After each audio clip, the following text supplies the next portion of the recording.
नमस्कार दोस्तों, स्वागत है आपका हमारे YouTube चैनल जीके दर्शन बाय दिव्यांशु वैष्णव में।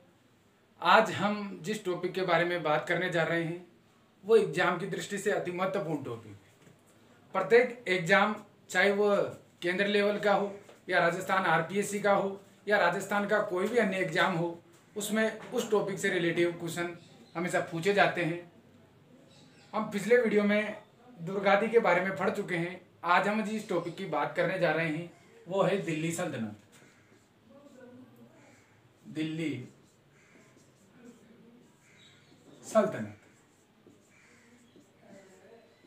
ध्यान से देखना दोस्तों, और मेरा एक निवेदन है आप सबसे, यदि आपने हमारे YouTube चैनल जीके दर्शन को अभी तक सब्सक्राइब नहीं किया है तो जल्दी से जल्दी कर दें, ताकि प्रत्येक वीडियो आप तक पहुंच जाए और आप कंपटीशन की तैयारी कर रहे हो तो और अच्छे से कर लो।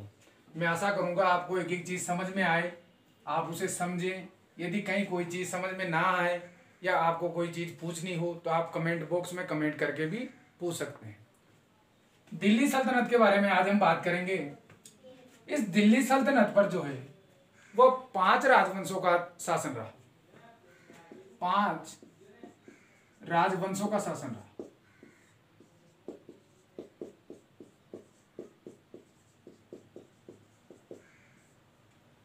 इस दिल्ली सल्तनत का जो कालक्रम है, कालखंड है, वह है 1206 ईस्वी से 1526 ईस्वी तक। जी हाँ दोस्तों, दिल्ली सल्तनत की स्थापना जो है वह कुतुबुद्दीन ऐबक द्वारा की गई। कुतुबुद्दीन ऐबक द्वारा। परंतु दिल्ली सल्तनत का संस्थापक कुतुबुद्दीन ऐबक को माना जाता है, संस्थापक, तथा दिल्ली सल्तनत का वास्तविक संस्थापक इल्तुतमिश को माना जाता है।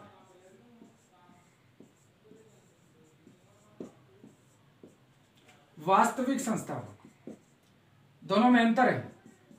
यदि पूछा जाए दिल्ली सल्तनत का संस्थापक कौन था तो आपका आंसर होगा कुतुबुद्दीन ऐबक। परंतु यदि दिल्ली सल्तनत का वास्तविक संस्थापक आपसे पूछा जाए तो आपका आंसर होगा इल्तुतमिश। दिल्ली सल्तनत का जो कालखंड है वो 1206 ईस्वी से 1526 ईस्वी तक का है।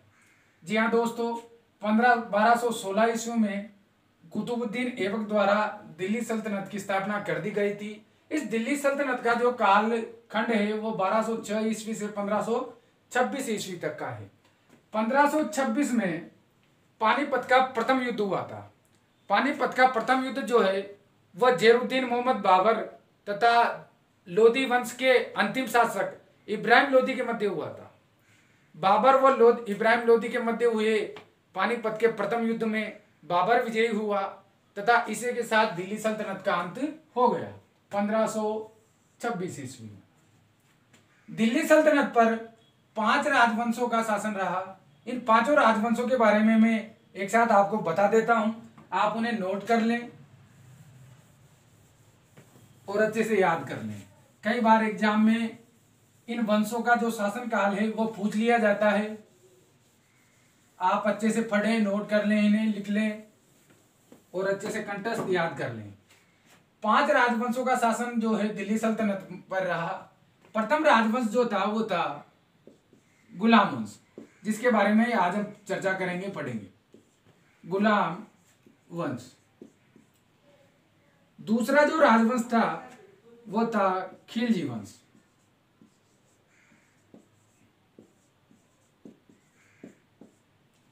तीसरा जो राजवंश था वो था तुगलक वंश।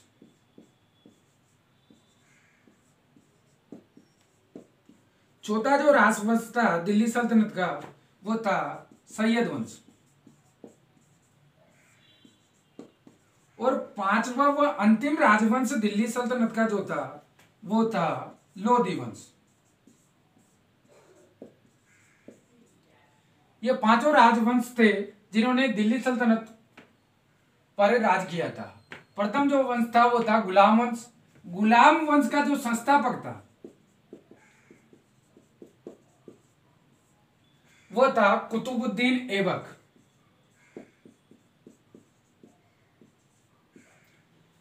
खिलजी वंश का जो संस्थापक था वो था जलालुद्दीन फिरोज खिलजी।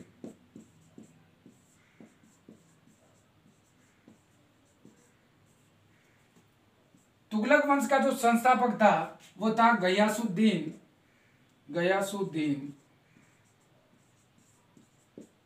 तुगलक। सैयद वंश का जो संस्थापक था वो था खिज्र खां। खिज्र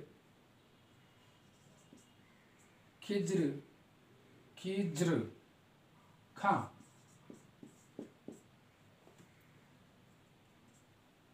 नहीं, ऐसे ही सही। गुलाम वंश का जो संस्थापक था कुतुबुद्दीन ऐबक था। खिलजी वंश का जो संस्थापक था वो जलालुद्दीन फिरोज खिलजी था। तुगलक वंश का जो संस्थापक था वो गयासुद्दीन तुगलक था तथा सैयद वंश का जो संस्थापक था वो खिज्र खां था। अंतिम वंश जो था लोधी वंश था, इसका संस्थापक जो था वो बहलोल लोधी था। बहलोल लोधी। ये 5 राजवंश थे जिन्होंने दिल्ली सल्तनत पर राज किया। ये इन राजवंशों के संस्थापक थे।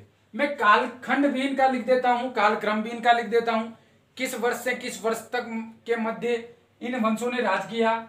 जो प्रथम वंश था गुलाम वंश, इसकी स्थापना 1206 में कुतुबुद्दीन ऐबक द्वारा की गई तथा इसका जो अंतिम शासक था वो था क्यूमर्स, जिसे मारकर जलालुद्दीन फिरोज खिलजी ने खिलजी वंश की स्थापना की। 1206 से 1290 ईस्वी में है ना सभी। खिलजी वंश का जो कालक्रम था वो था 1290 से 1320। तुगलक वंश का जो कालक्रम है वो है 1320 से 1414। सैयद वंश का जो कालक्रम है वो 1414 से लेकर 1451 तक तथा अंतिम लोधी वंश का जो कालखंड है वह है 1451 से लेकर पानीपत के प्रथम युद्ध 1526 तक। दोस्तों, आप इन 5 चीजों को नोट कर लें, एक एक करके देख लें। एग्जाम की दृष्टि से ये 5 के 5 महत्वपूर्ण हैं। इसमें से कई बार आपको एग्जाम में क्वेश्चन मिल चुके होंगे। आगे आने वाले जितने भी कंपटीशन हैं उनमें ऐसे क्वेश्चन आने के ज्यादा चांस रहते हैं, तो आप एक एक चीज को नोट कर लें। मैं एक बार पुनः रिपीट कर देता हूं, आप ध्यान से देखें। दिल्ली सल्तनत का जो कालखंड है वो 1206 ईस्वी से लेकर 1526 ईस्वी तक का है, पानीपत के प्रथम युद्ध तक का। प्रथम शासक सल्तनत का था कुतुबुद्दीन ऐबक तथा अंतिम शासक सल्तनत का था वो था इब्राहिम लोदी। 5 राजवंशों ने यहाँ शासन किया। प्रथम राजवंश गुलाम वंश था, जिसका संस्थापक कुतुबुद्दीन ऐबक है। 1206 से लेकर 1290 तक गुलाम वंश का शासन रहा। खिलजी वंश, जिसकी स्थापना जलालुद्दीन फिरोज खिलजी द्वारा की गई, यह 1290 से लेकर 1320 तक इस वंश ने शासन किया। तुगलक वंश की स्थापना गयासुद्दीन तुगलक द्वारा की गई 1320 से 1414 तक तुगलक वंश के शासकों ने शासन किया। सैयद वंश का जो प्रथम सुल्तान था वो खिज्र खां था। खिज्र खां द्वारा ही सैयद वंश की स्थापना की गई।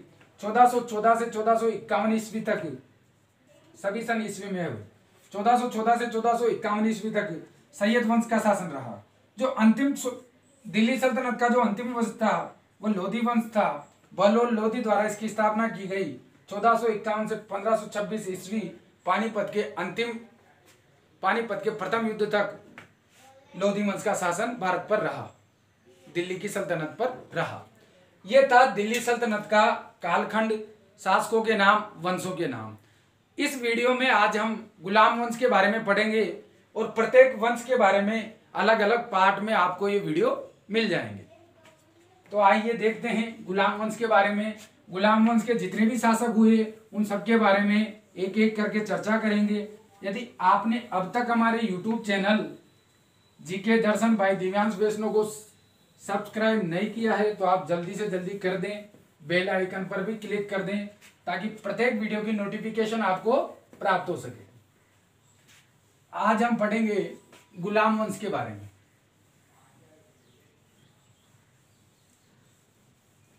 मैं आशा करता हूं अब तक जो पढ़ा वो आपको समझ में आया होगा, आगे भी समझ में आएगा।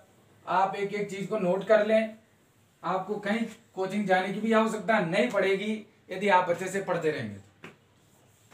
आज हम पढ़ेंगे गुलाम वंश के बारे में। गुलाम वंश, बाकी की वंशों की वीडियो आपको अलग अलग पार्ट में मिल जाएगी। दिल्ली सल्तनत के नाम से हम पार्ट बनाकर वो अपलोड कर देंगे। गुलाम वंश के बारे में देखते हैं।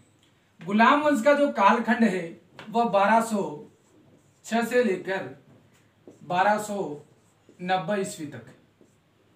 ईस्वी भी लिख देता हूं, विक्रम संवत ना समझ लो तुम। देखिए दोस्तों, दिल्ली सल्तनत की स्थापना से पूर्व मोहम्मद गोरी का शासन भारत पर था, भारत की सत्ता पर था, दिल्ली की सत्ता पर था। बात मैं करूं आपसे 1205 और 6 की। इस समय दिल्ली का जो शासक था वह मोहम्मद गोरी था। मोहम्मद गोरी, इसने पृथ्वीराज चौहान को बंदी बना लिया था तराइन के द्वितीय युद्ध में कूटनीति का सहारा लेकर, तथा 1206 ईस्वी की मैं बात कर रहा हूं। इस समय अफगान में खोकर प्रजाति, खोकर जाति, इस समय खोकर जाति के लोगों द्वारा अफगान में विद्रोह छेड़ा गया, विद्रोह कर दिया गया।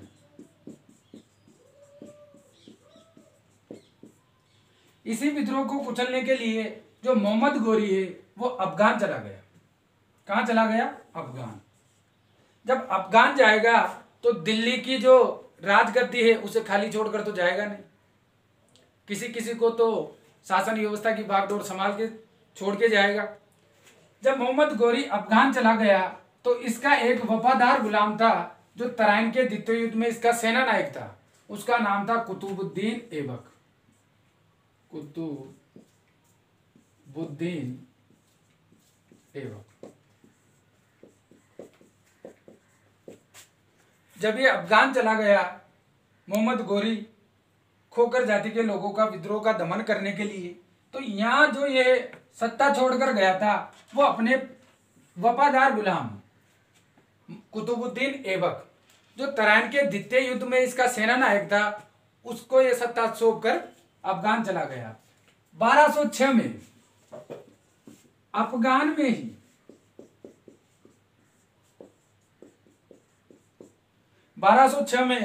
अफगान में ही इस मोहम्मद गोरी की मृत्यु हो गई। खोकर ने जब ये गया था 1206 में ही इस मोहम्मद गोरी की जो मृत्यु है वह खोकर जाति के लोगों के विद्रोह के दमन के समय हो गई थी। और ये अपनी राजगद्दी जो है वो अपने गुलाम वफादार गुलाम कुतुबुद्दीन ऐबक को सौंप कर चला गया था। गुलाम वंश का नाम इसीलिए गुलाम वंश पड़ा क्योंकि जो कुतुबुद्दीन ऐबक था वो मोहम्मद गोरी का गुलाम था।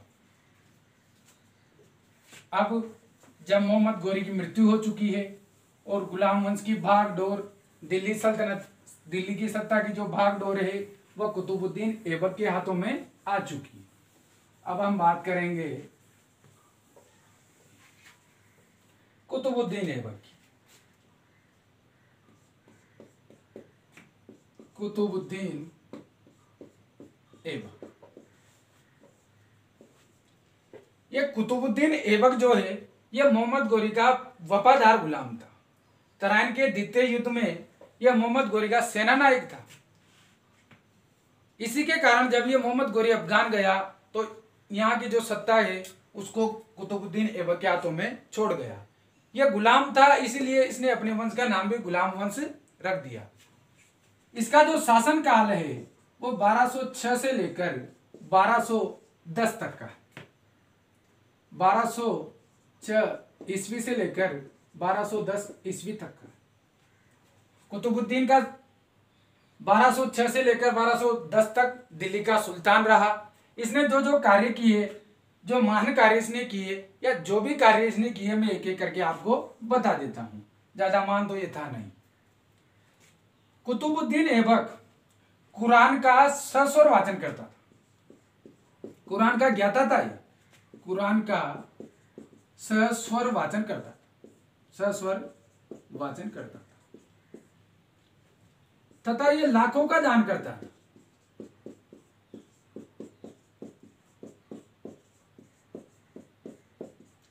लाखों का दान करने के कारण ही इसे लाख बख्श कहा जाता है, लाख बख्श कहा जाता है। किसे? कुतुबुद्दीन ऐबक को। कुरान का ये सस्वर वाचन कर देता था, लाखों का दान कर देता था, इसी कारण इसे लाख बख्श कहा जाता था। कुतुबुद्दीन ऐबक ने अपने गुरु कुतुबुद्दीन बख्तियार खां की, प्रसिद्ध सूफी संत थे। कुतुबुद्दीन ऐबक के गुरु का नाम क्या है? कुतुबुद्दीन बख्तियार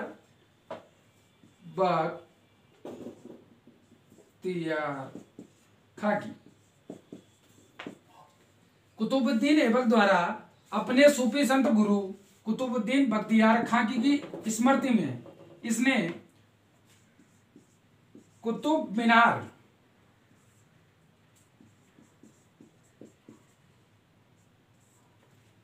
की प्रथम मंजिल का निर्माण करवाया।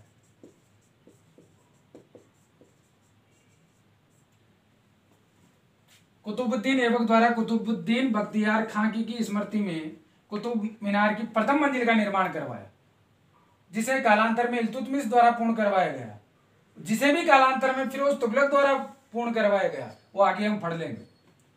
इस कुतुबुद्दीन ऐबक द्वारा, दोस्तों ध्यान से देखिएगा, अच्छी बात मैं आपको बताने जा रहा हूं। संस्कृत पाठशाला को तुड़वाकर,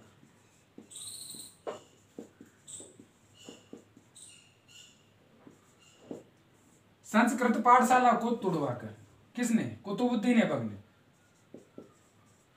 इसके भग्नावशेषों पर, इसके भग्नावशेषों पर से भग्ना अवशेषों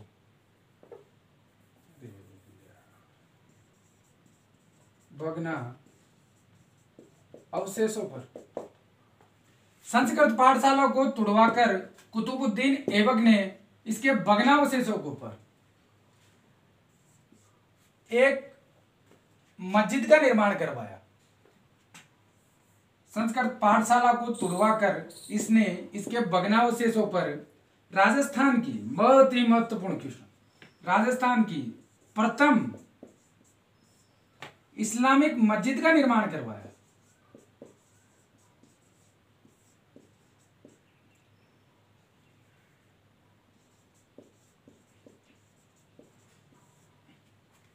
ध्यान से देखिए दोस्तों, कुतुबुद्दीन ऐबक ने संस्कृत पाठशाला को तुड़वाकर इसके भग्नावशेषों पर राजस्थान की प्रथम इस्लामिक मस्जिद का निर्माण करवाया, जिसे 2.5 दिन का झोपड़ा कहा जाता है।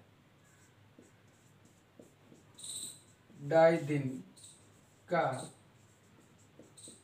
झोपड़ा। आप चाहे तो यहां तक नोट कर ले, मैं ऊपर का मिटा के आगे बढ़ते हैं ऊपर।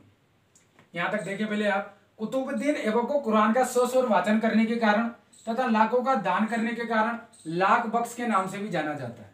कुतुबुद्दीन ऐबक ने अपने गुरु प्रसिद्ध सूफी संत कुतुबुद्दीन बख्तियार खां की स्मृति में कुतुब मीनार की प्रथम मंजिल का निर्माण करवाया था। इसने संस्कृत पाठशाला को तुड़वाकर उसके खंडरों पर, उसके भग्नावशेषों पर एक मस्जिद का निर्माण करवाया था।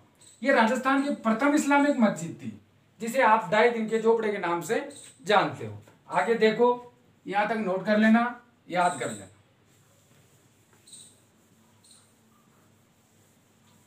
एक एक चीज बारीकी से मैं आप खोल खोल के आपके सामने रख देता हूं। आप जितना चाहे उतना ले सकते हैं, डिपेंड आप पर करता है।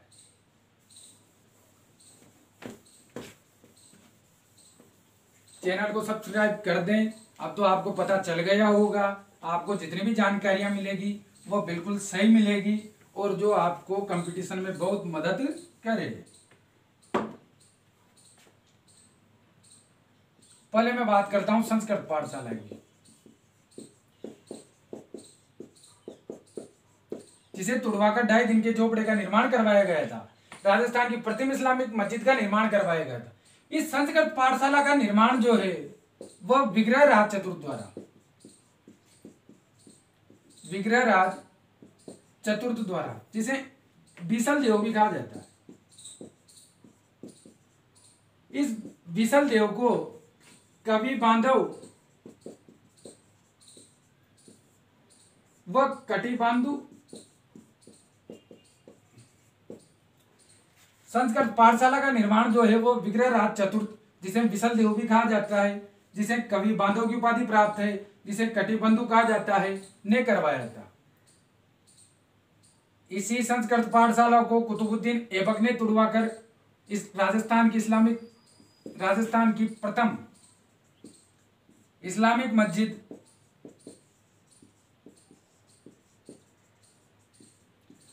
का निर्माण करवाया।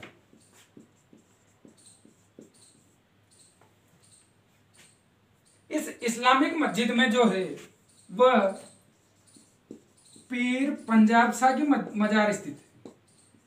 पीर पंजाब शाह,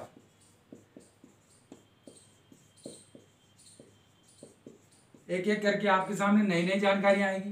राजस्थान की प्रथम इस्लामिक मस्जिद का नाम जो है वो ढाई दिन का झोपड़ा है।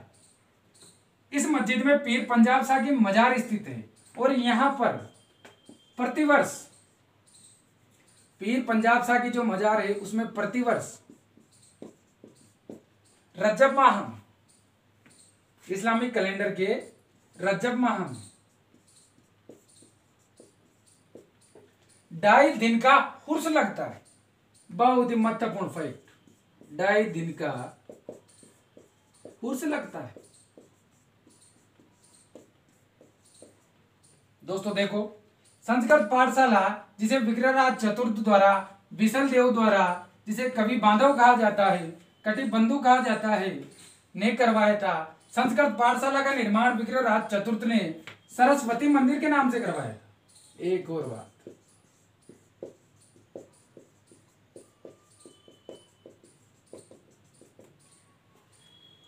इस संस्कृत पाठशाला को तुड़वाकर कुतुबुद्दीन ऐबक द्वारा प्रथम इस्लामिक मस्जिद का निर्माण करवाया गया, जिसे 2.5 दिन का झोपड़ा क्यों कहा जाता है? क्योंकि इस मस्जिद में पीर पंजाब शाह की मजार स्थित है।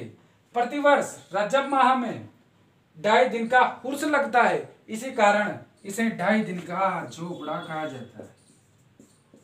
2.5 दिन का झोपड़ा कहा जाता है। अब ये बिल्कुल भी ना समझे कि इस 2.5 दिन के झोपड़े का निर्माण 2.5 दिन में हो गया। आपके घर का निर्माण भी 2.5 दिन में नहीं होता दोस्तों। तो ये तो इतना बड़ा वो था, इसका कैसे हो जाता? कारण जो है करने का वो है 2.5 दिन का उर्स लगता है रजब माह में पीर पंजाब शाह की मजार पर, इसी कारण इसे 2.5 दिन का झोपड़ा भी कहा जाता है। आगे देखिए, यहाँ तक आप नोट कर लें, बड़े बड़े जानकारियां आज आपको मिल रही है।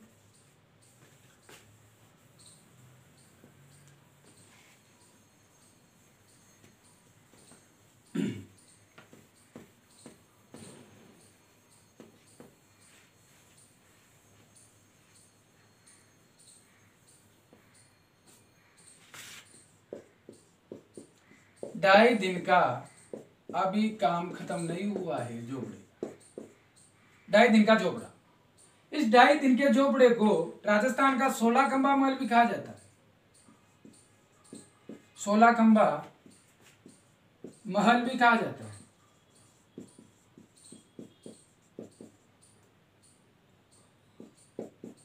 किसे? 2.5 दिन के झोपड़े। इसमें राजस्थान की प्रथम इस्लामिक मस्जिद स्थित है, जैसा कि मैं आपको बता चुका हूं। इस 2.5 दिन के झोपड़े का जो डिजाइनर था या शिल्पकार था, डिजाइनर जो था वो था अबू बकर। बहुत ही महत्वपूर्ण क्वेश्चन, कभी कभी मिलते हैं ऐसे क्वेश्चन। 2.5 दिन के झोपड़े का जो डिजाइनर था वो अबू बकर था। इसे 16 खंबा महल भी कहा जाता है 2.5 दिन के झोपड़े को। इसका निर्माण कुतुबुद्दीन ऐबक द्वारा करवाया गया था, इसी कारण आज हमने इसे पढ़ा है। अब हम आगे चलते हैं कुतुबुद्दीन ऐबक पर वापिस। कुतुबुद्दीन ऐबक ने कुतुब मीनार की प्रथम मंजिल का निर्माण हमने करवा दिया है।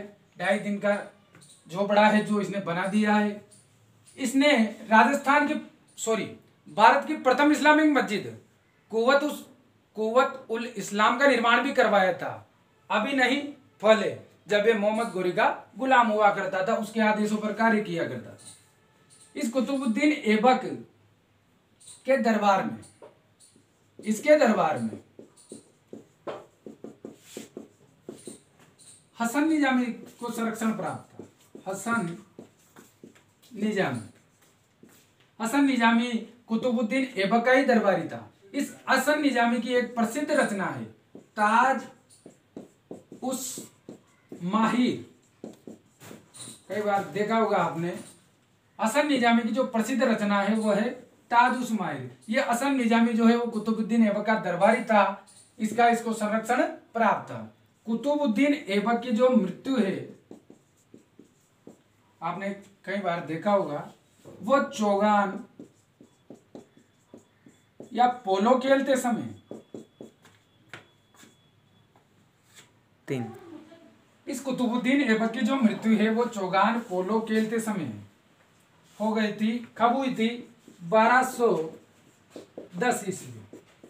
1206 में ये सुल्तान बना था दिल्ली का। 1210 में इसकी मृत्यु के साथ ये चल बसा चौगान पोलो खेलते समय घोड़े से गिरकर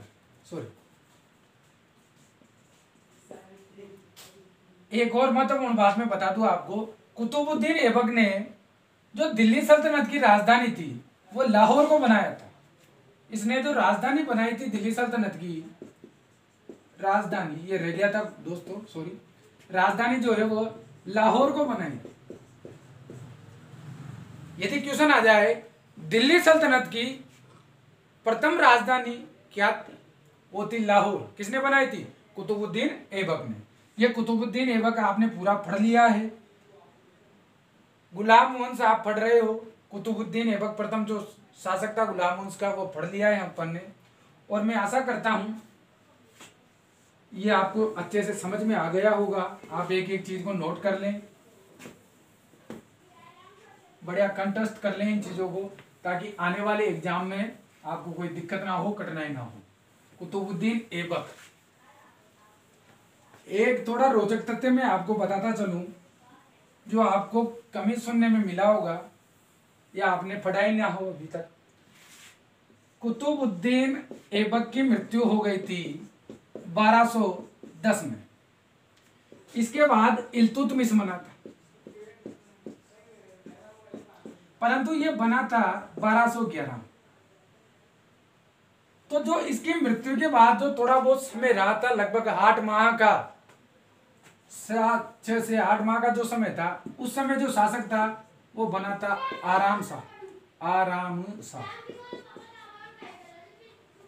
कई बार हम सीधा कुतुबुद्दीन ऐबक से इल्तुतमिश भी पढ़ते हैं, परंतु 6 से 7 माह 8 माह तक जो था शासक आराम शाह रहा था कुतुबुद्दीन ऐबक की 1210 में मृत्यु के बाद। 1211 में जो है वह इल्तुतमिश शासक बन गया था दिल्ली का सुल्तान बन गया था। अब हम पढ़ेंगे इल्तुतमिश के बारे में। अब हम जो पढ़ेंगे वो है इल्तुतमिश। इसका जो कालखंड था वो था 1211 ईस्वी से लेकर 1236 ईस्वी। इल्तुतमिश को दिल्ली सल्तनत का वास्तविक संस्थापक भी कहा जाता है। दिल्ली सल्तनत का वास्तविक संस्थापक कहा जाता है। संस्थापक पूछे तो मैं जैसा कि बता चुका हूं आपको, कुतुबुद्दीन ऐबक। वास्तविक संस्थापक पूछे तो इल्तुतमिश। इसका जो शासन काल था वो 1211 ईस्वी से लेकर 1236 ईस्वी तक था। इल्तुतमिश ये जो था वो कुतुबुद्दीन ऐबक का दामाद था। कुतुबुद्दीन ऐबक का दामाद था तथा उत्तराधिकारी था। एक एक चीज को ध्यान से देखें दोस्तों, उत्तराधिकारी था। इल्तुतमिश कुतुबुद्दीन ऐबक का दामाद तथा उत्तराधिकारी था। इल्तुतमिश ने इल्तुतमिश ने अपने 40 गुलामों का एक संघ बनाया था, जो आपने पढ़ रखा होगा शायद। 40 गुलामों का संघ बनाया था, जिसे इसने तुर्कान ये चहलगामी नाम दिया। इल्तुतमिश दिल्ली सल्तनत का वास्तविक संस्थापक कुतुबुद्दीन ऐबक का दामाद तथा उत्तराधिकारी था। इसने अपने 40 गुलामों का एक संघ बनाया था। इस संघ को इसने तुर्कान ये चहलगामी नाम दिया। इल्तुतमिश ने जो है दोस्तों, मैं मिटा देता हूं आगे चलने के लिए, आप इन्हें नोट कर लें। कुतुबुद्दीन ऐबक द्वारा अपने गुरु की स्मृति में कुतुब मीनार की प्रथम मंजिल का निर्माण करवाया गया था। कुतुब मीनार की जो बाकी के मंजिलें थी, उनका निर्माण कार्य जो है वह इल्तुतमिश द्वारा ही पूर्ण किया गया। इसने कुतुब मीनार का कार्य पूर्ण करवाया।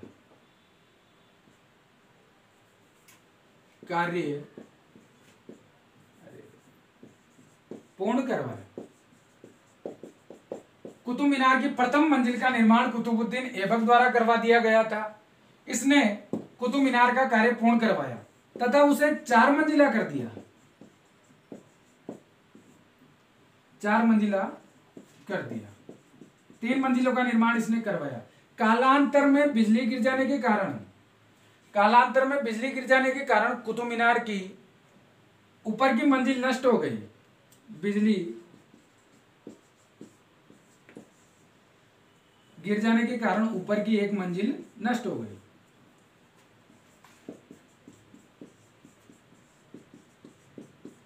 एक मंजिल नष्ट हो गई।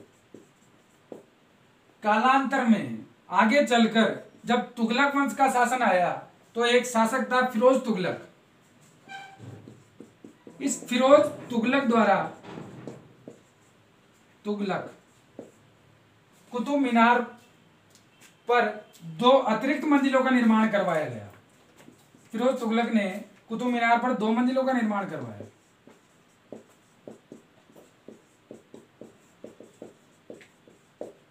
तथा कुतुब मीनार को वर्तमान स्वरूप प्रदान किया।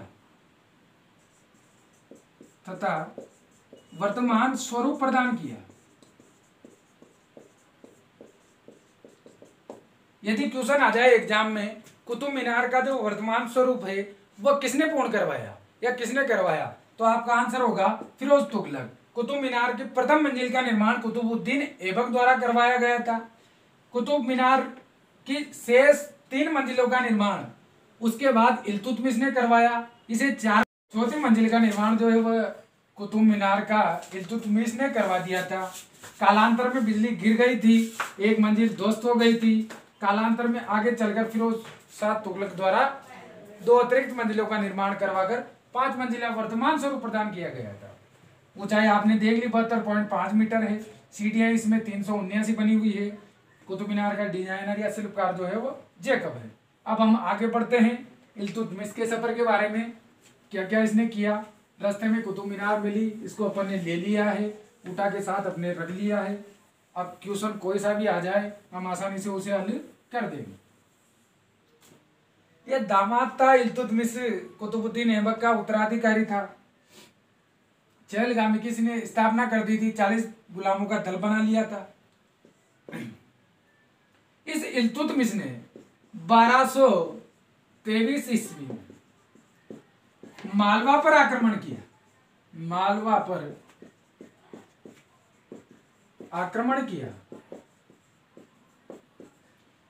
1223 ईस्वी में इसने इल्तुतमिश ने मालवा पर आक्रमण किया तथा मालवा पर आक्रमण करके बिल्ला के दुर्ग को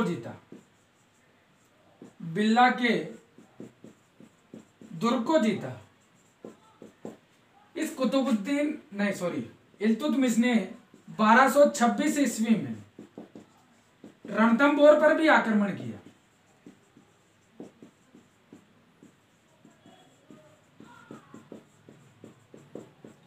इस इल्तुतमिश ने 1226 ईस्वी में मेवाड़ पर भी आक्रमण किया।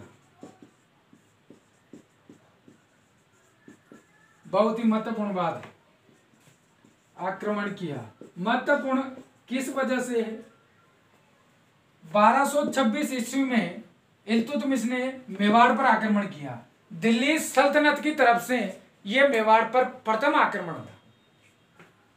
इस समय जो मेवाड़ का शासक था वो था जैत्र सिंह। 1226 में दोनों के मध्य, इल्तुतमिश व जैत्र सिंह के मध्य बूताला का युद्ध हुआ। बूताला का युद्ध हुआ। बूताला के युद्ध में जैत्र सिंह विजयी हुआ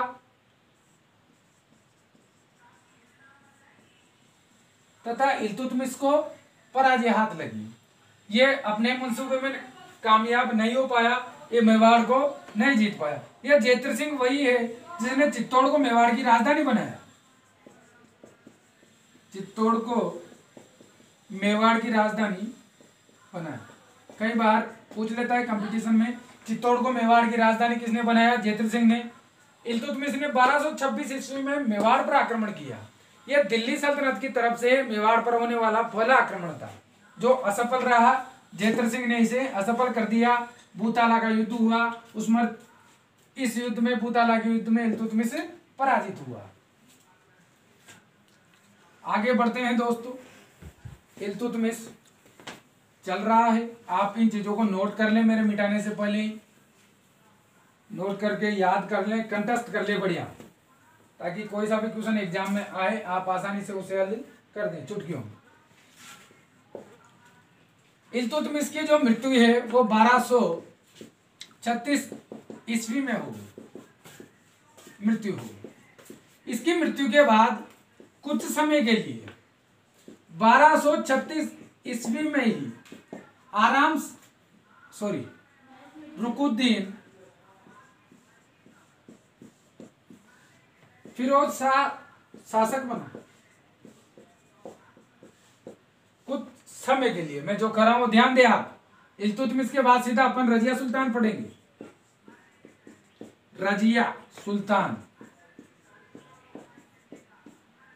परंतु ये 1236 में चलता रहा। इल्तुतमिश 1236 में ही कुछ समय के लिए रुकुद्दीन फिरोज शाह शासक बना, कुछ समय के लिए, बहुत कम समय के लिए।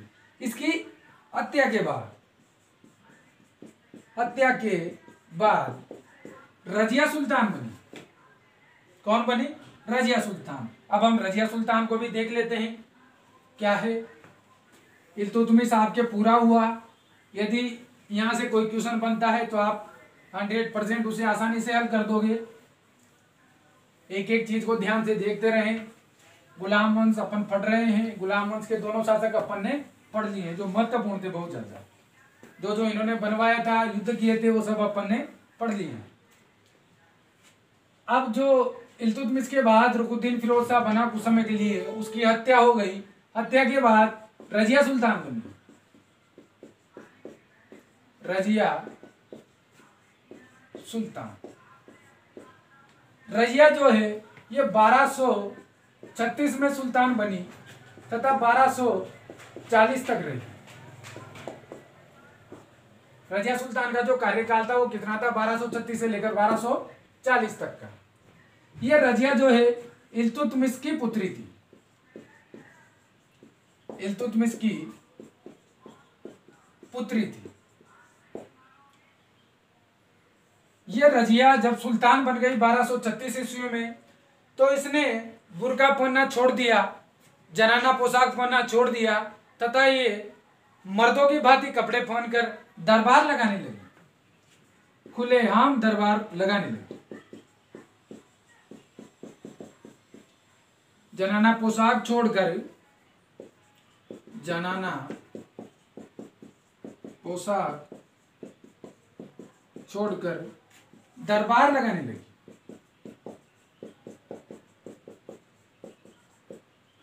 ये रजिया जो है ये मध्यकालीन भारत की प्रथम मुस्लिम शासिका व अंतिम मुस्लिम शासिका रही। प्रथम व अंतिम मुस्लिम शासिका रही। महत्वपूर्ण क्वेश्चन। अंतिम मुस्लिम शासिका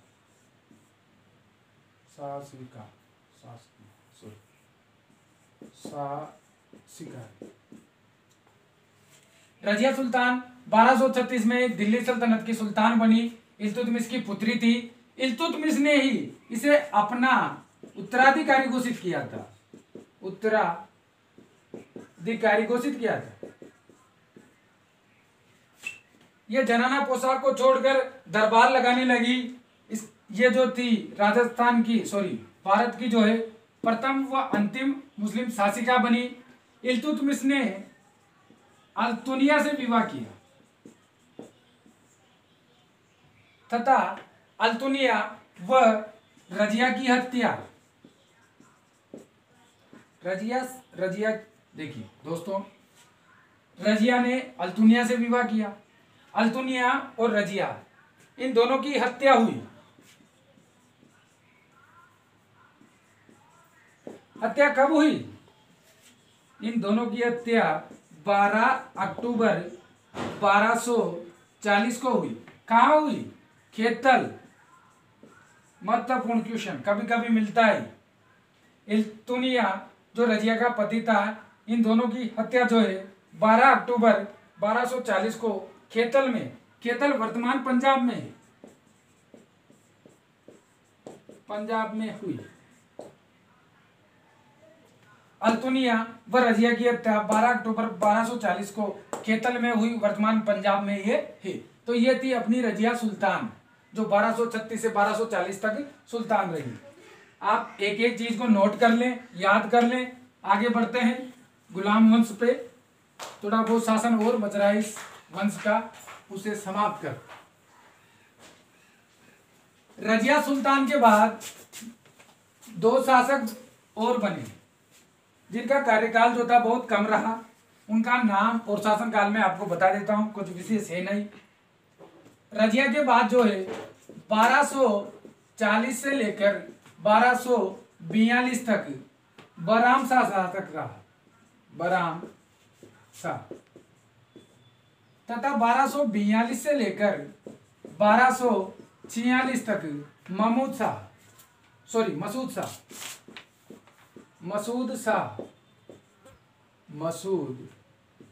शासक रहा। रजिया की हत्या हो गई थी 1240 में। 1240 में रजिया की हत्या के बाद 1240 से 1242 तक बराम शाह दिल्ली सल्तनत का सुल्तान बना। 1242 से 1246 तक मसूद शाह दिल्ली सल्तनत का सुल्तान बना। इन दोनों के बाद 1246 में नासिरुद्दीन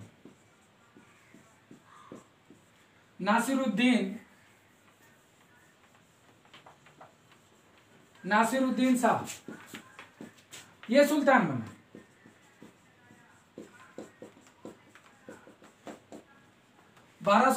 में नासिरुद्दीन शाह सुल्तान बना। ये जो था ये इल्तुतमिश का पुत्र था। इल्तुतमिश का पुत्र था।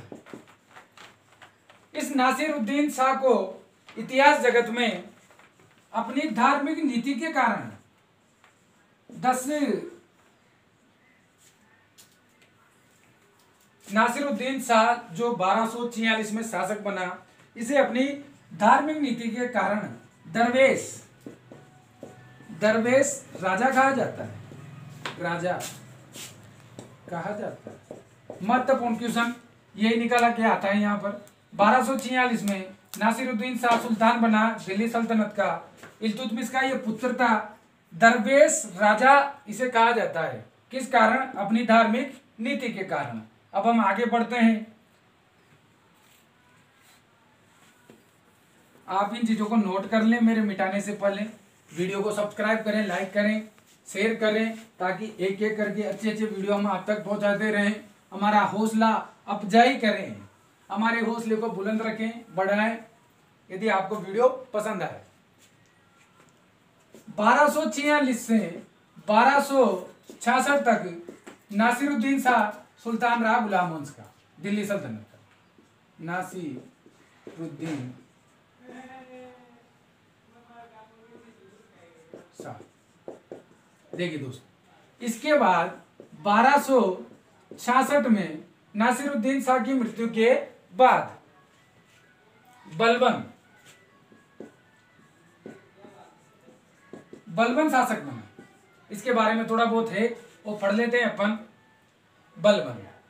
बलबन जो है वो 1266 में दिल्ली का सुल्तान बना तथा कब तक रहा? बलबन जो है 1266 से लेकर 87 में इसकी मृत्यु हो गई। बलबन 1266 से 1287 तक दिल्ली का सुल्तान रहा। इस बलबन के बारे में थोड़ा बहुत हम पढ़ लेते हैं, क्या विशेषताएं थी इसके शासन काल की, वो हम देख लेते हैं। बलबन, इसका शासन काल जो था वो था 1266 से लेकर 1287। बलबन, इस बलबन ने इल्तुतमिश द्वारा गठित, इल्तुतमिश ने 40 गुलामों का एक संघ बनाया था जिसे तुर्कान छेलगामी कहा जाता था। यह बलबन उस दल का सदस्य था तथा इसने शासक बनने के बाद तुर्कान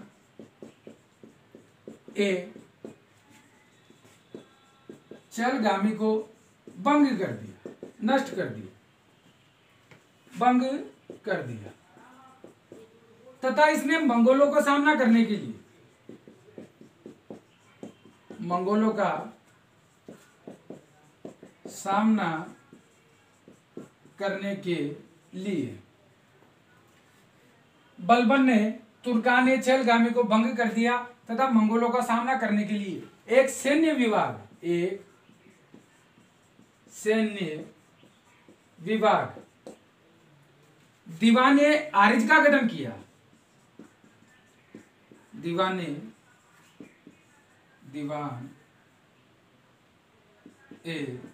आरिज का गठन किया। बलबन के बारे में हम पढ़ रहे हैं। बलबन ने तुर्कान छेलगामी को भंग कर दिया, मंगोलों का सामना करने के लिए एक सैन्य विभाग का गठन किया जिसे दीवाने आरिज कहा गया। दीवाने आरिज कहा गया। इस बलबन ने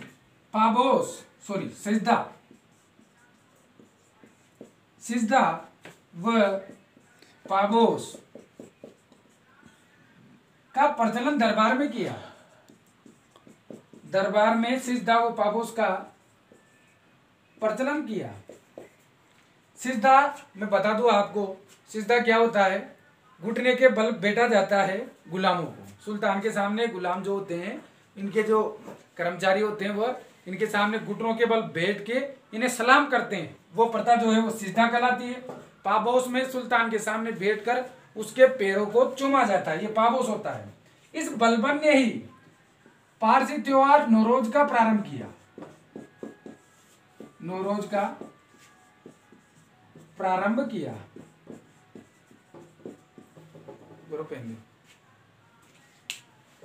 बलबन ने नौरोज का सिजदा व पाबोस का प्रारंभ बलबन ने किया। इस बलबन ने जो है महत्वपूर्ण बातें जो बलबन के बारे में थी वो मैं आपको बता चुका हूं। तुर्कान छेलगामी को इसने भंग कर दिया तथा इसने मंगोलों का सामना करने के लिए दीवाने आरिज का गठन किया जो एक सैन्य विभाग था। इसने सिजदा व पाबोस की प्रथाओं को दरबार में प्रचलित किया तथा इसने नौरोज का त्योहार मनाना प्रारंभ किया। यह बलबन के कार्यकाल की कुछ मुख्य विशेषताएं थी। बलबन की मृत्यु जो है वो 1287 में इसकी मृत्यु हो गई। 1287 में इसकी मृत्यु के बाद कुकुबद नाम का एक शासक बना था, बहुत कम समय के लिए। कुकुबद के बाद उसका पुत्र क्यूमर शासक बना था। क्यूमर्स, आप इन चीजों को नोट कर ले, मैं मिटाने जा रहा हूं। यदि आपने अभी तक नोट नहीं किया है तो कर लें। अब अंतिम पड़ाव में अपन गुलामों से। बलबन की मृत्यु, इस बलबन की मृत्यु 1237 में हो चुकी, 1287 में इसकी मृत्यु हो गई थी। इसकी मृत्यु के बाद कुकुबद नाम का एक शासक हुआ, छोटा सा, बहुत कम समय के लिए। उसका पुत्र था क्यूमर्स। क्यूमर्स गुलाम वंश का, क्यूमर्स, ये क्यूमर्स जो है ये गुलाम वंश का अंतिम शासक है, अंतिम शासक। ये 1287 में शासक बना तथा कब तक रहा? 1290 तक। 1290 में जलालुद्दीन फिरोज खिलजी द्वारा 1290 में जलालुद्दीन फिरोज खिलजी ने इस क्यूमर्स की हत्या कर दी तथा इसकी हत्या करके दिल्ली की सल्तनत पर खिलजी वंश की स्थापना करी।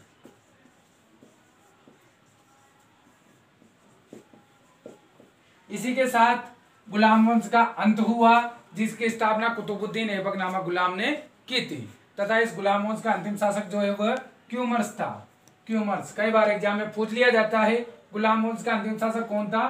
क्यूमर्स, आपको याद रखना है। इसकी हत्या जो है वह जलालुद्दीन फिरोज खिलजी ने की 1290 में तथा जलालुद्दीन फिरोज खिलजी द्वारा खिलजी वंश की स्थापना दिल्ली सल्तनत पर की गई।